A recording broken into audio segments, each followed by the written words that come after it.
guys, John here. Welcome back to another Frugal vlog. Hope you guys are doing good. You're taking care of yourselves. I'm good. Obviously, I'm wandering, taking a walk down by the canals again.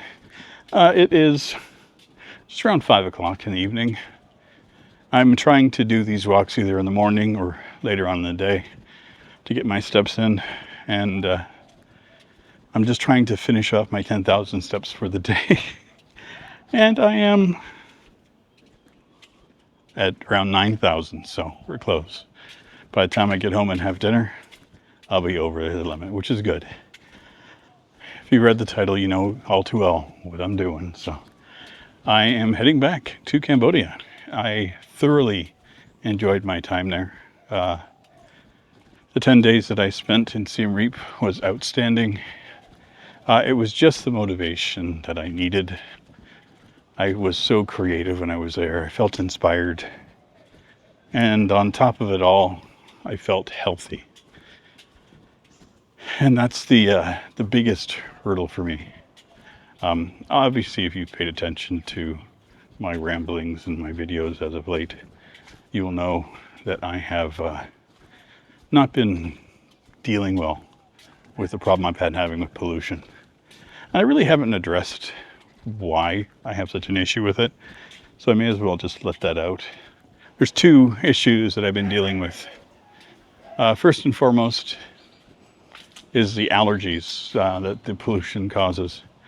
I do have bad allergies. I've had them for years, and it's not a detriment to my health or anything. It's just uncomfortable. But here, when it hits, it's rough. So I take medication daily for it when my allergy is flaring up, and it works for a little while here. But when air quality is bad, I have a hard time, and because of that, I've lost a lot of my motivation to be productive, and it sucks. So, also, about a decade ago, I quit smoking.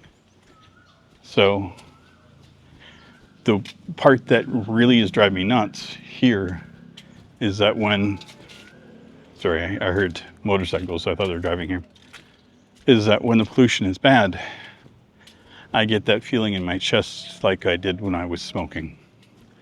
And that's not memories I like or want to have again. So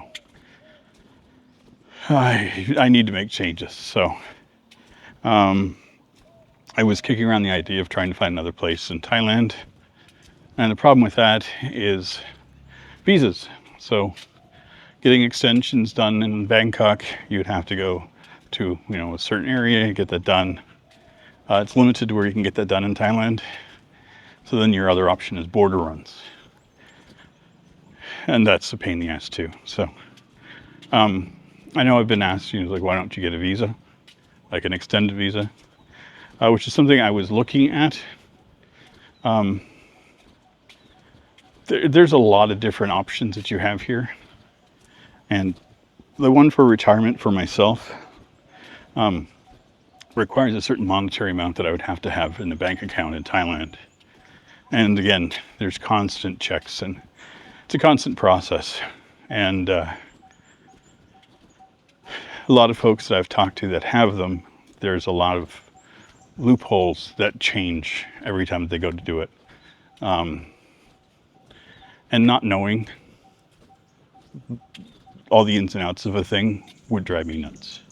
So I was considering going down to Malaysia because they have a 3-month visa, and just going over there and just seeing how that worked. But that was before I went to Cambodia.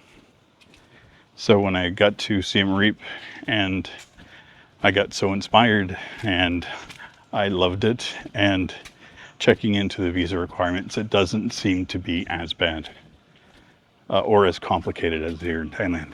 So I'm going to look into it. So I'm heading over to Cambodia in a few days, and then once I am there, I'm going to get the process started to see about getting a visa extension, looking at getting an apartment, and then settling down there for a while. I have to double check a few of the requirements. So I don't know if I need to get a 1-year visa or if I can get a 6-month one for the things that I want to do. So I have to talk to an agent when I'm there. But there's a lot to do. And yeah, and it is hot. I think it was like at 9 o'clock this morning, it was 34 degrees or 32 degrees. And then it felt like it was 40. Even right now, it is 35. And it probably feels like it's around 44.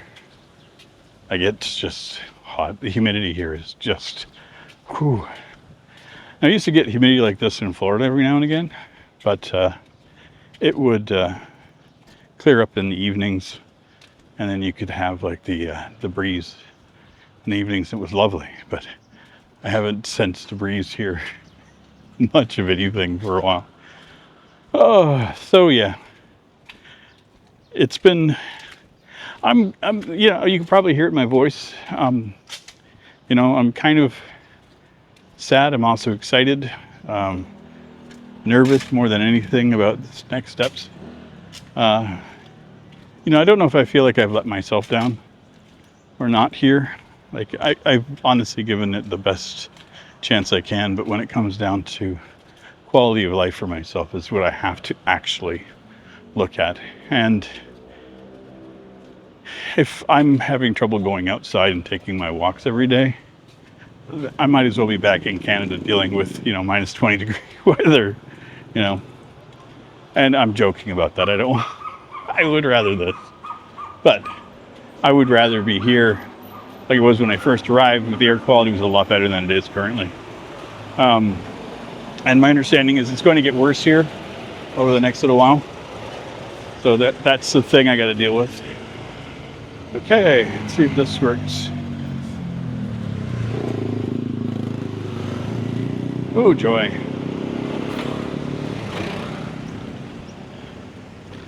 I've gotten good at that. Scrambling across the street. It's a talent I didn't think I was going to acquire, but I have.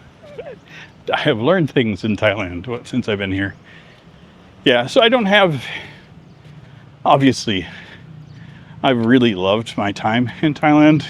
The people here have been outstanding. Really enjoyed the culture. I've loved the food. Bangkok is a very fun city.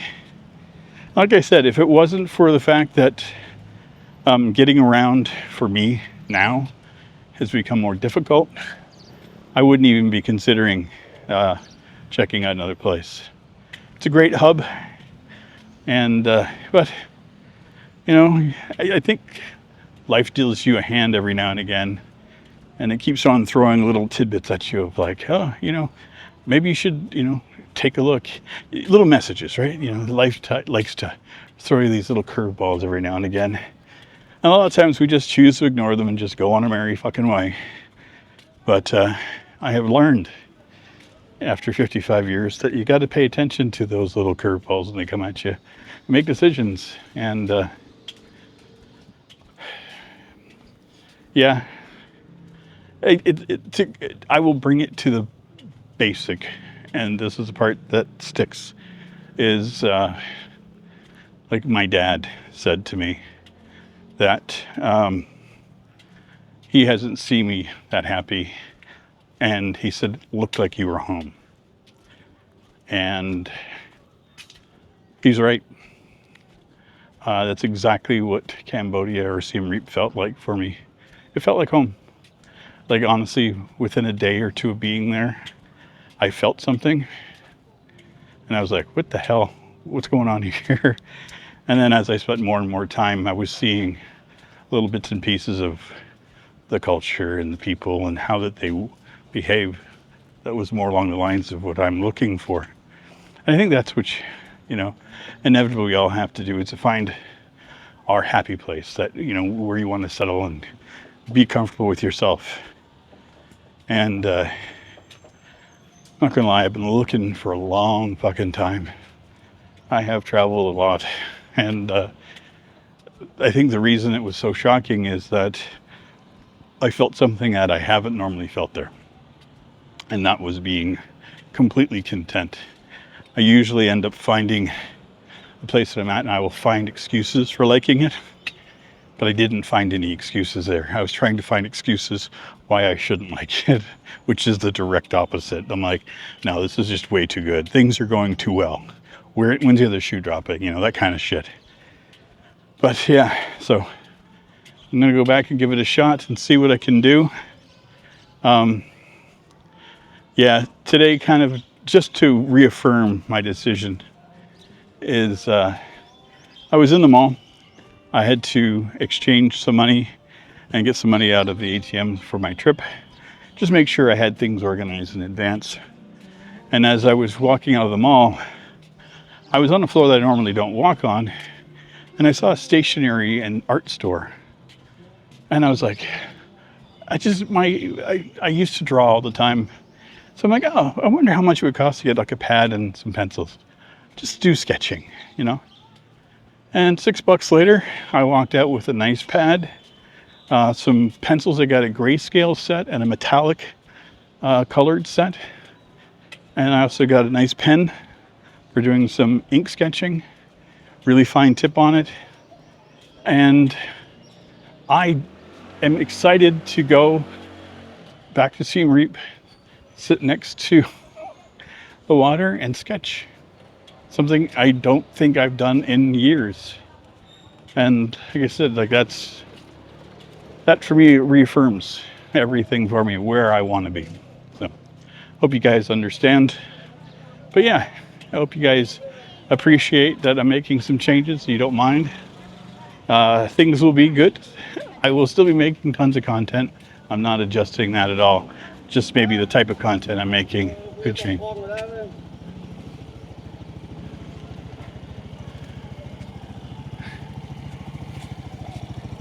Okay, traffic jam. So anyway, I'm going to end things here. If you guys like my content and you want to see what happens when I get back to Cambodia, feel free to like, comment, share, subscribe. And if you are so inclined and you want to see some more of my content, there'll be a link to another video over here. Anyway, hope you guys take care. Leave me some comments down below what you think. And I will see you all very soon in the next one. Take care, everybody. Bye-bye.